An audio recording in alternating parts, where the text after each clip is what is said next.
Welcome everybody to Interlagos. So, welcome back to the Can a Stock Car Blank series. Basically, the premise of the show is I take a Gen 6 NASCAR stock car. The reason being is that this car's already established, they're not really going to change it that much anymore. And to me, at the moment, they're more fun to drive than the next-gen car. Now, the base premise beyond the car is I take it to tracks that it is not meant to go. Granted, there are some tracks, such as this, that do stock car racing. But generally speaking, I go to strange tracks. Last two tracks I just went to Imola and Monza. Going in alphabetical order based on what content I own here on iRacing and what iRacing deems as alphabetical order. So, yeah, and I give myself up to 30 minutes of practice to kind of get myself up to speed as to how to take the car around the track. Generally speaking, I'll be using the Watkins Glen setup with only more usable changes, not so much drivable changes. Meaning, if I need a faster steering rack, I put a faster steering rack. If I need a little bit more offset for some reason, I put more offset. Brake bias and rear end ratios. So that way I'm not topping off at the end of this little short shoot right here. And yeah, up to 30 minutes of practice. I can call it early as I want, and then I can run up to 3 laps. One of which of those I will almost always come in, get fresh tires, because these stock cars have tremendous fall off. And when we do eventually go to some place like Le Mans or the Nürburgring, I'm going to want those tires every lap, which is what I'm going to do. And for those tracks, especially the Nürburgring, even though I've raced Nürburgring a good bit, it's been a while, I'll allow myself up to 45 minutes just to get more comfortable. And here we are. So, up to the next 30 minutes, I'll leave a timestamp or something in the comments, or not the comments, the description rather, as to when I actually knock out my laps, or at least the ballpark area.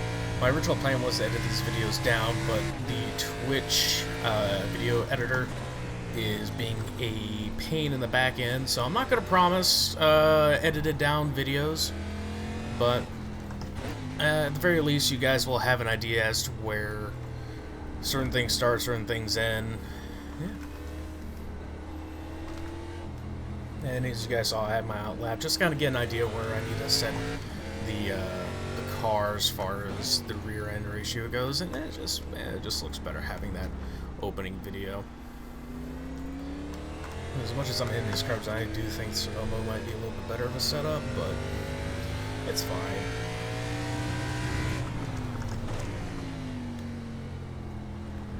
So this series of corners are tricky, because I gotta stay all the way out here due to the lack of everything in this car. If I try to keep it tight like I normally would, let's say a Miata even,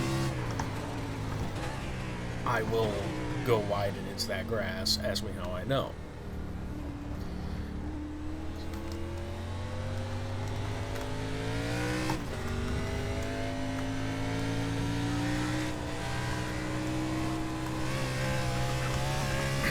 As explained in previous videos, off tracks are fine, especially for when we go to a track like Spa, for example, where you basically go off track just looking at the line.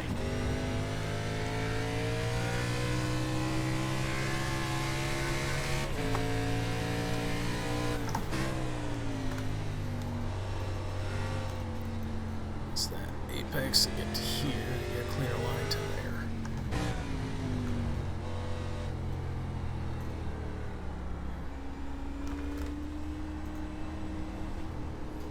I could be taking that corner completely wrong. I probably am, because I am not a professional race car driver. Even though I do have some real-world experience of driving cars on racetracks at a higher rate of speed, I'm not a race car driver. I'm just a schmuck on iRacing, just having fun. Trying to wield a car that is not meant to go around a road course, around a road course. So wide. Good for that wall. That's what happens when you cut it too tight here. That.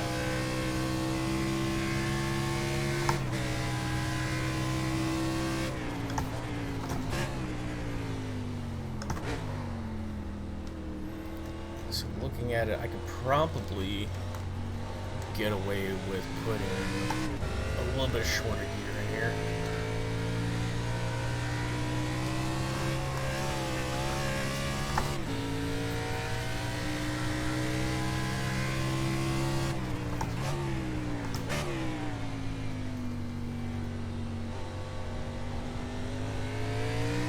Okay, good. No, I can brake much harder than much further than the 200 as long as I don't lock it up.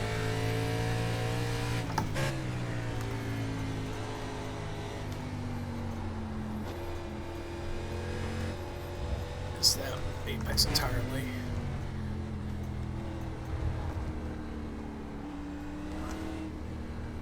May eventually led to a better corner here.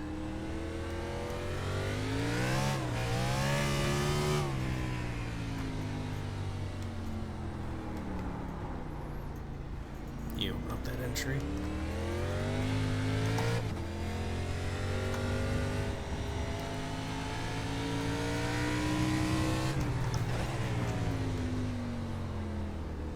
I missed that apex entirely. I'm gonna bring it in after this lap, get some 4 fresh tires on it, and possibly tighten up the gears a little bit.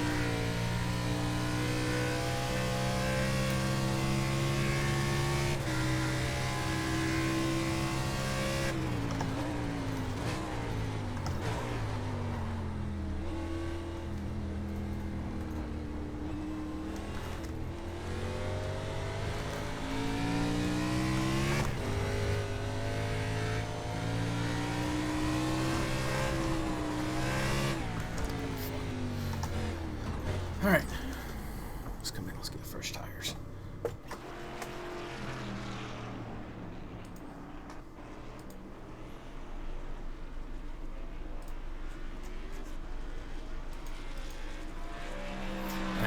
I feel like that's going to be too big of a jump as far as RPMs go, but we'll find out.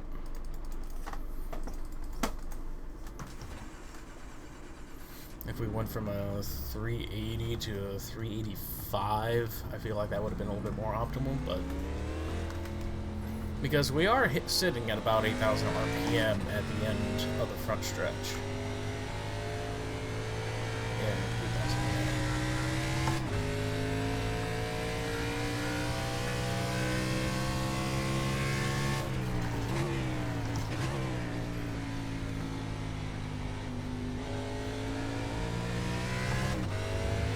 One nice little bonus about having shorter ratios is that I'm going to have better throttle in this back area.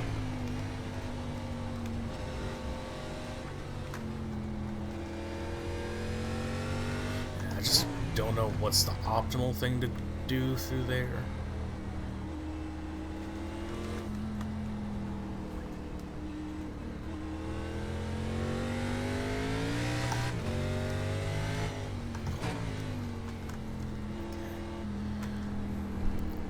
So, I was about to say, I'm starting to pick up some of the areas where I can run faster, some areas I can run a little slower, so I'm going to give this about 2 laps on these tires, then I'm going to come in. If everything's looking good, I might go ahead and start my 3 laps. And so in those 3 laps, if I fail to get a registered time for one reason or another, I'm going to go off the fastest time that I posted in this practice. Other than that, oh god, we're good, we're good, we're good, we're good. Remember, try to stay online as best you can. Match a little bit better than that. Because I don't feel like dealing with that.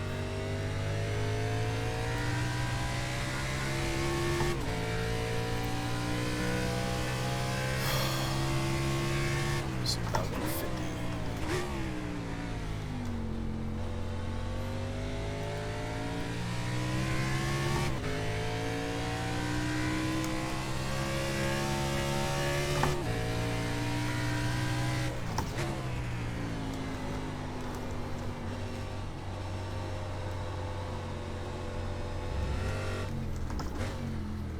I don't know if that's actually the fast way through there, but I feel like that initial line until that braking point, which I know I messed up that turn into the right.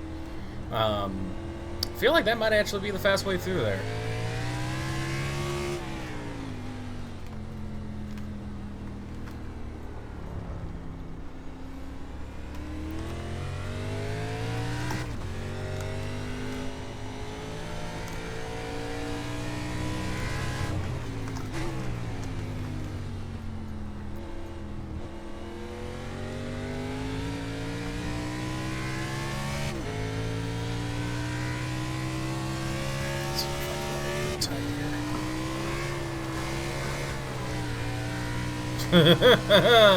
Let's not do that.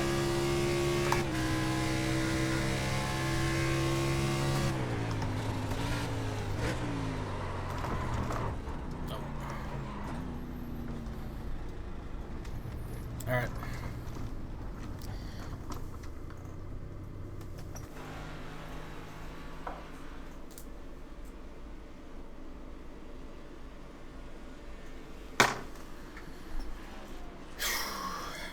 Fuck it.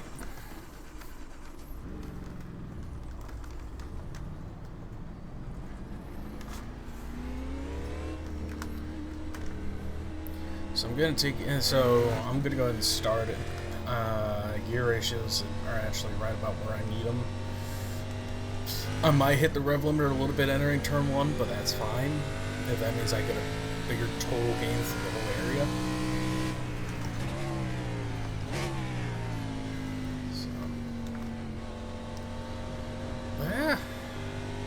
I'm gonna take it easy on the outlap. My outlap leading to the 2-lap run, and then when I come in for the 3rd lap, which is going to be a single lap run, I will drive it pretty hard on the outlap to get the temps in the tires. But as far as this goes, this is running 2 laps back to back. A more competent driver, a more skilled driver, can make these tires run similar lap times for a few laps in a row. I can't. Once these tires start getting some wear in them or a little too much heat, my times fall off pretty bad. So.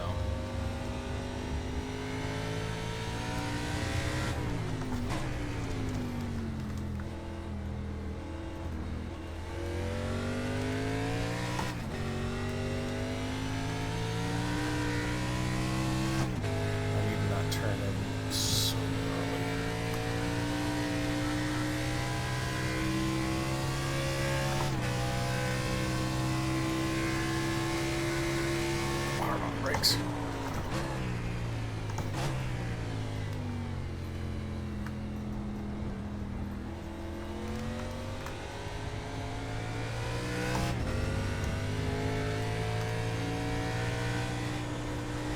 A little early. That's fine. We're still rolling. What would be the 150? Probably overwhelming into that corner.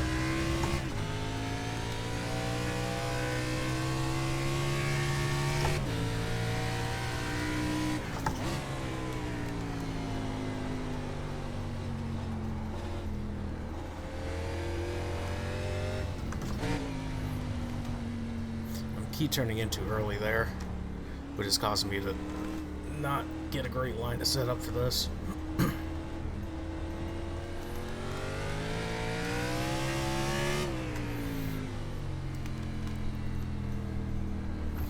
I think I'm gonna have to short shift in a second there.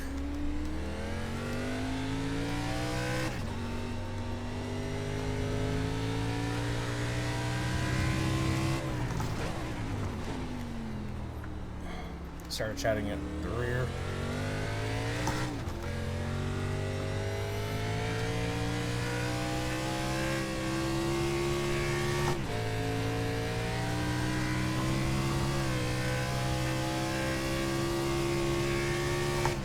All things considered, that was not a bad exit in that last couple of kinks. A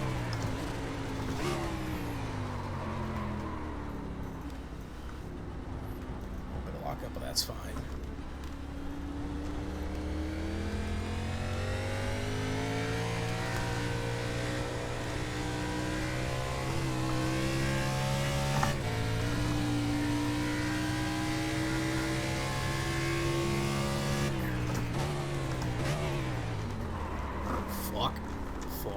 We're good. We're on the track.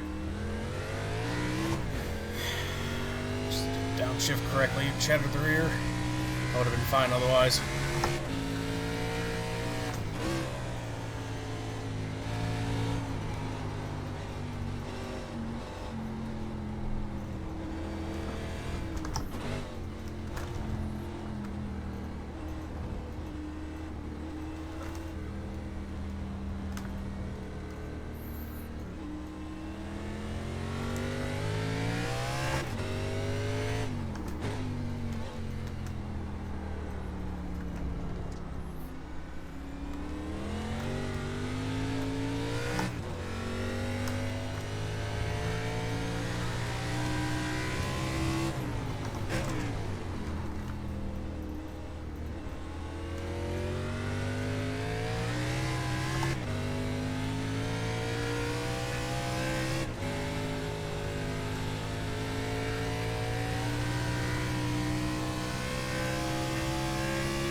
Alright, let's bring it in. Let's get one more lap in on brand spanking new tires. As I said it earlier, this is going to be a push lap on the out lap to get the temps in.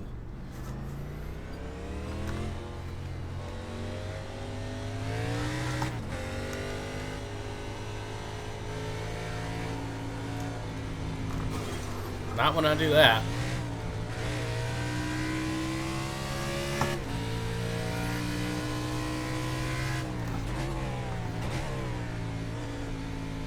Normally I have healing enabled.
Just a little too early there.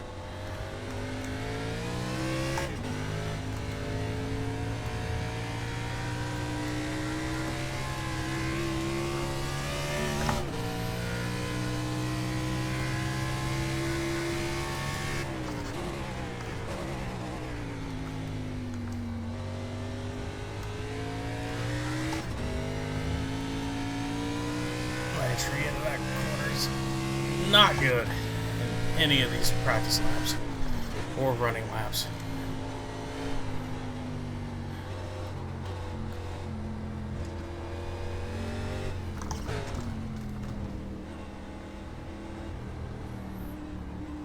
Man, that little cage post was just a bad spot.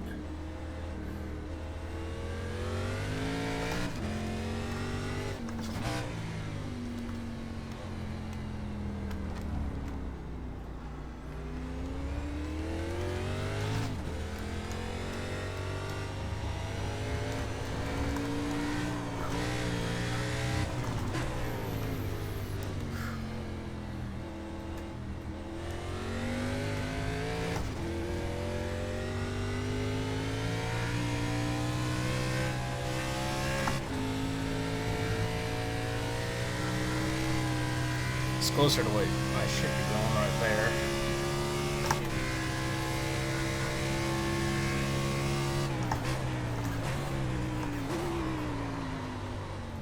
This car, with someone that's remotely better at this track, because this is one track I have raced before, granted in cars with much more downforce, but this is a track that I can't get right.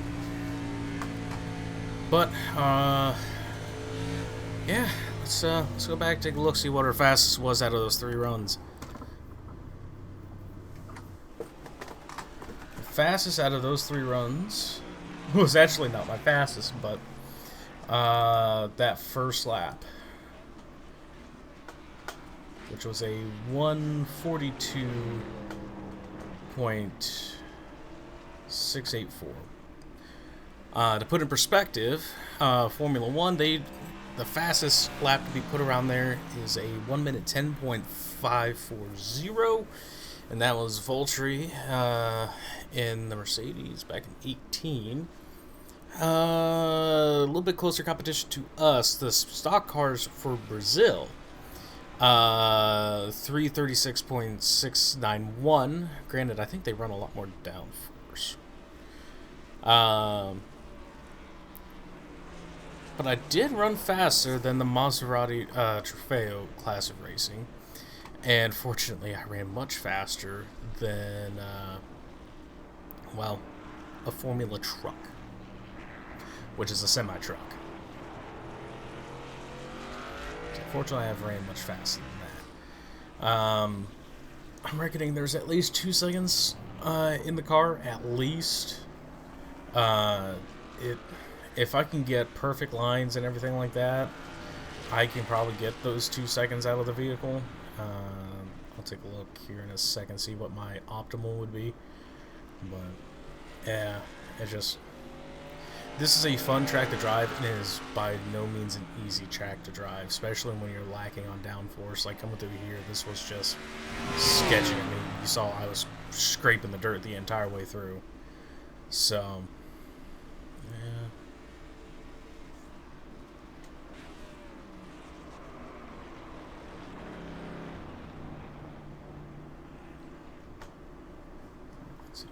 What was my optimal before we sign out? My optimal is, guess what? 2 seconds faster. Well, not quite 2 seconds, actually. 2 seconds faster than my average of a 143 something. My optimal is a 141.1 if I were to get everything right. But this is all that I'm able to squeeze out of the stock car right now. If I were to sit here and spend a lot of time trying to get the lap times figured out, obviously I'm going to run faster. But that's not the point of the series. The point of the series is for me to go out there, have fun, and just blast a couple laps around the track with a stock car and just see how fast I can go. Now, you know, I may come back to some of these tracks and actually try to put down a really fast blistering lap time, but I think at that point I would probably be in the next gen car instead of this, just to see what the difference is once the next gen car gets more refined. As I stated earlier, right now it's not refined. The back end of that car is sketchy at best when it's supposed to be working at full tilt. And yeah, sure, drivers are experiencing this right now, but the back end doesn't really give you a sense of what it wants to do. There's no build-up, and I know Tony Stewart, when he ran around with the new car around Bowman Gray, he spun it twice, and he said there was just no warning, it just let go. And I'm kind of experiencing that, but around road courses, it's less about it just suddenly let it go, as so much as it just never had a grip in the first place on corner exit. I tried taking it around Le Mans on the back end, I couldn't. This is the most I could do on corner exit. That much throttle. So, yeah, it's just once that car gets more refined, I might come back and do the next gen, the Gen 7 car. I don't like calling it the next gen necessarily, just because 10 years from now when we're on the new car, it's going to sound a little kind of like the car tomorrow. But, yeah. Thanks, guys, for tuning in, and I'll catch you all next time.